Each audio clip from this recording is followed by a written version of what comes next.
Quick reading for May the 9th to May the 10th, Aries. Your cards are the Seven of Wands, the Eight of Wands, and the Empress.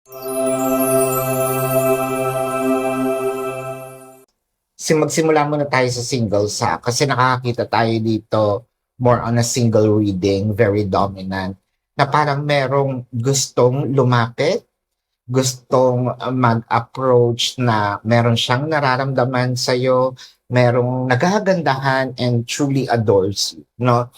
Ganun din naman sa mga sabihin nating meron ng no labels, no? Parang this is more of pag-amin na ang aking nararamdaman ay lumalalim, may mga bagay tayong hindi natin napipigil katulad ng pagtibok ng kanilang puso. Doon naman sa mga meron ng karelasyon, it makes me feel na ito yung appreciation no ng araw para sa iyo. Ibibigay ito ni person, parang ipaparamdam niya kung gaano ka ka-importante sa buhay niya. So this is your quick reading for May the 9th to May the 10th, Aries. My name is Daphne, but spirit calls me back.